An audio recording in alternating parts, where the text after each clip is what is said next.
Good evening and welcome to Biz RoundUp.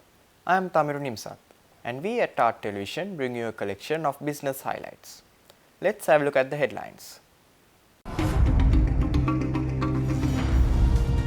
The second tranche of the EFF is ready to release. IMF announces and the President tells the House. Science, technology and research receive the lion's share from the budget, President says. The third reading of the Value-Added Tax Amendment Bill was passed in Parliament this week. News in detail. The Value-Added Tax Amendment Bill, where VAT is going to be imposed on 97 items, was approved by a majority of 45 votes at the third reading. A total of 100 members voted for the bill while 55 voted against it. The third reading of the Value-Added Tax Amendment Bill was passed in Parliament this evening. Accordingly, the bill was passed with a majority of 45 votes, with 100 parliamentarians voting in favour and 55 voting against the bill. The bill was initially scheduled to be taken up for the debate on Sunday, yesterday. However, the parliamentary session was adjourned by Deputy Speaker Ajis Rajapaksa due to a lack of quorum.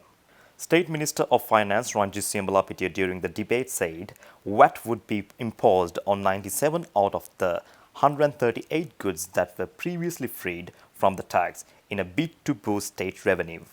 Speaking further, State Minister said that short message service in fixed telephone networks will also be subjected to VAT given the increased number of the text messages sent. However, medicines, equipment used by disabled persons, rice flour, wheat flour, vegetables, fruits, liquid milk and the suicide ambulance service will not be subjected to VAT, the State Minister assured. තුන්වෙනි වර කියවීම ඡන්දය පාවිච්චි කිරීමේ අවස්ථාව.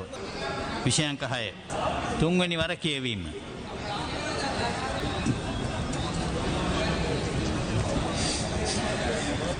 තමන්ගේ නම නිවැරදිව ලකුණු වල තියෙද කියලා බලන්න. විමල් වීරවංශ මන්ත්‍රීතුමා ගරු කතානායකතුමනි අද කරපු වැඩේ නම් කුජීත වැඩක් කරේ විරුද්ධයි. හරි බොහොම ස්තුතියි. එමෙන්න කවුරුසම අවසන්. දයාසිරි ජයසේකර මන්ත්‍රීතුමා ඡන්දය පාවිච්චි කරාද? මේකට පක්ෂව ඡන්ද දුන්න මිනිස්සුන්ට හෙන අතව ගන්න ඕනේ. බොහොම ස්තුතියි. ආණ්ඩු පක්ෂයට බැරි වුණොද වේ කියන්න. ආණ්ඩු පක්ෂය ඡන්දේ බැරි ආණ්ඩු පක්ෂය කවුරුන් නැද්ද සර්? විපක්ෂය බැරුණාය හන්ද සර්? විපක්ෂය බැරි වුණාය කියන්න. කවුද උදයන කිරිඳුගොඩ මන්ත්‍රීතුමාට බැරි වුණාද? ගරු කතානායකතුමනි මේ අසාධාරණ වැටවැද්දට විරුද්ධයි. බොහොම ස්තුතියි. පක්ෂද විපක්ෂද? මේ සහගහන බදු වලට නිසා වැට්ටකට විරුද්ධයි.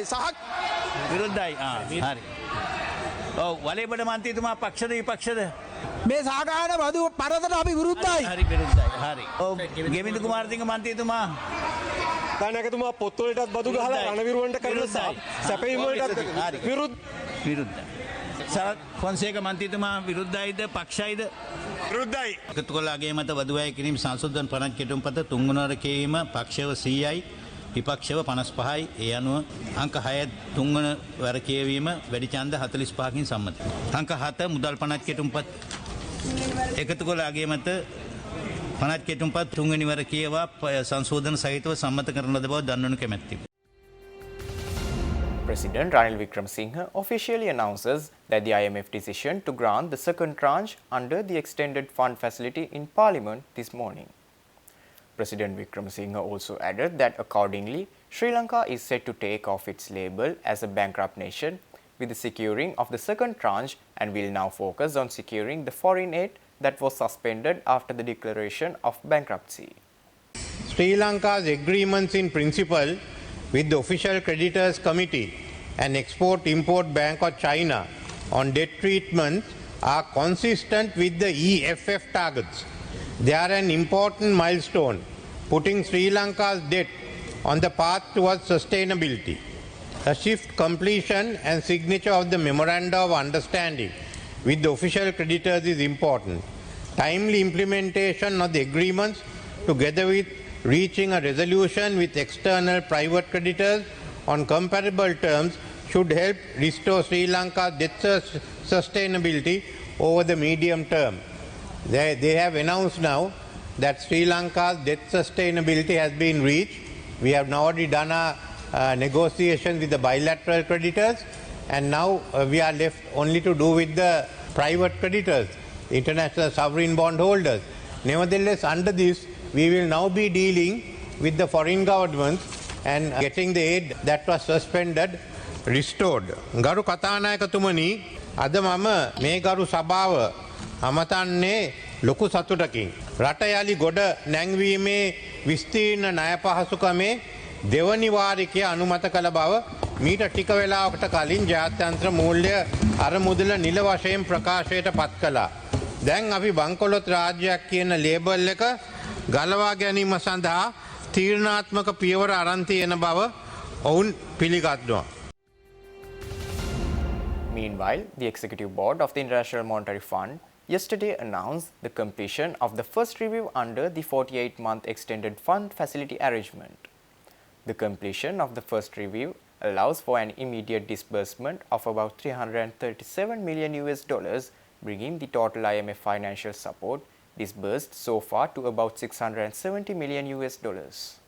The total amount of Sri Lanka's EFF arrangement is about $3 billion as of the time of program approval on March 20.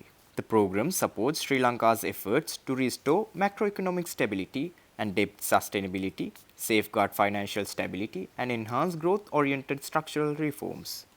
Following the Executive Board discussion on Sri Lanka, IMF Deputy Managing Director Kenji Okamura in a statement said that macroeconomic policy reforms are starting to bear fruit and the economy is showing tentative signs of stabilization, significant revenue-based fiscal adjustment, and reserves build-up. The IMF statement further said that the performance under the EFF-supported program has been satisfactory and all quantitative performance criteria for end June were met, except the one on expenditure areas.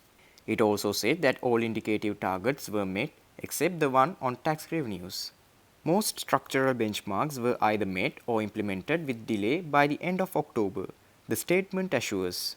It also said that the publication of a governance diagnostic report, the first in Asia and a structural benchmark under the program, is a commendable first step towards addressing deep-rooted corruption weaknesses.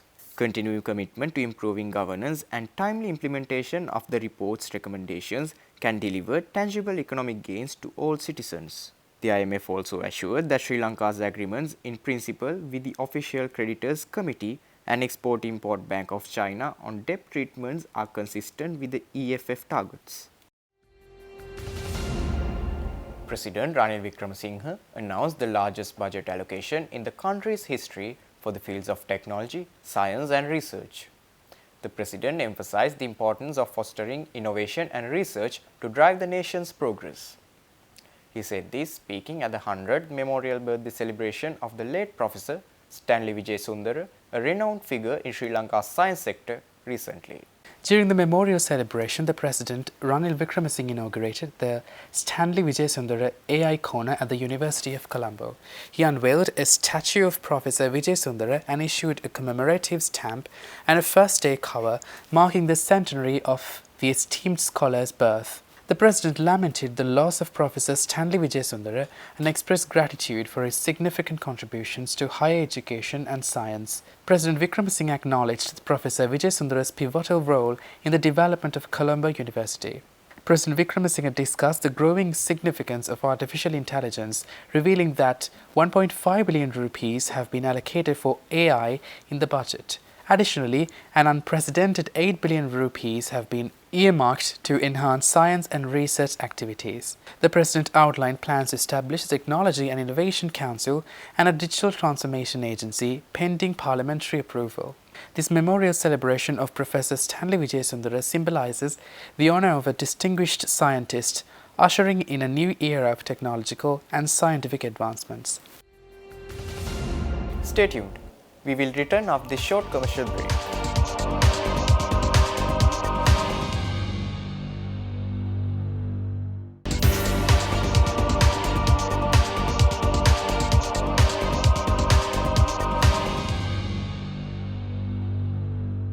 Welcome back after the break.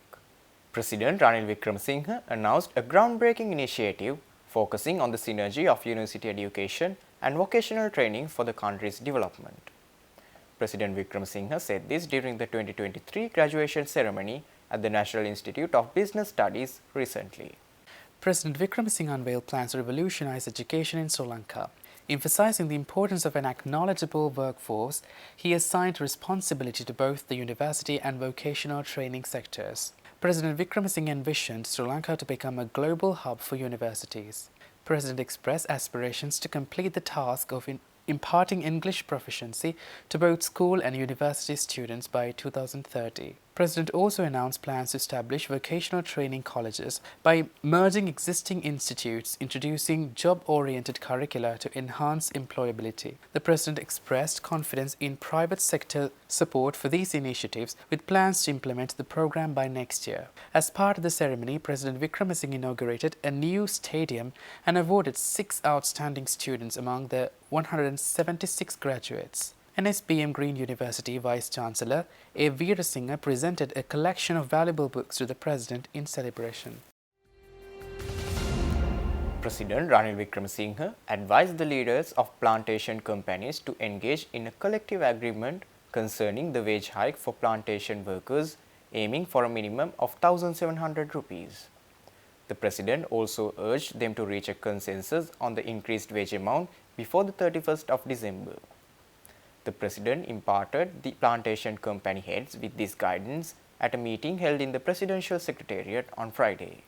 The purpose of the meeting was to explore how regional plantation companies could align their programs with the Agricultural Modernization Initiative outlined in this year's budget. The conversation also delved into the program designed to grant land rights to plantation workers. President Ranil Wickremesinghe expressed his intention to establish committees for future work, proposing one committee to address the housing needs of plantation workers.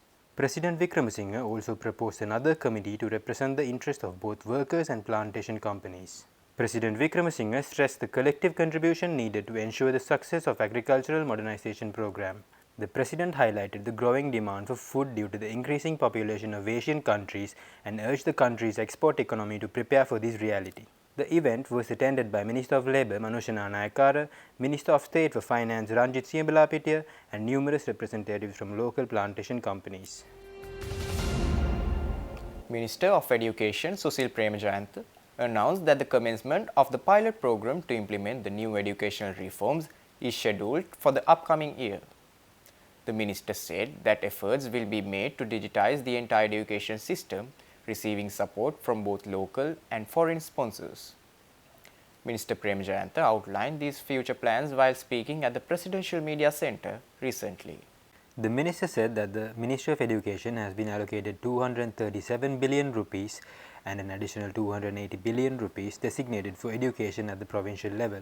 The minister said that this total is approximately 517 billion rupees dedicated to education in this year's budget. The minister also said special programs have been devised for the educational advancement of children with special needs. The minister added that an inclusive education system will be introduced aiming to integrate them into classrooms alongside their peers. He further said that efforts are being directed towards giving formal access to students in the fields of science, technology, engineering, arts and mathematics. The minister also mentioned that plans are in motion to revise the grades for student exams, aiming for students to complete university before the age of 21. The minister said that the proposal is to conduct the GCE O-level examination in grade 10 and the GCE A-level examination in grade 12. Stay tuned. We will return after this short commercial break.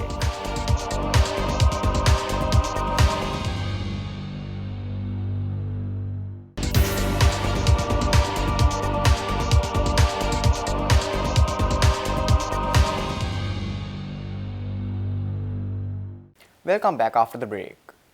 President Ranil Wickremesinghe said that the cricket laws that are soon to be introduced will abolish interim committees and limit the influence of politics to cricket. The President said this speaking at the 150th anniversary of the Colombo Colts Cricket Club on the 8th of December.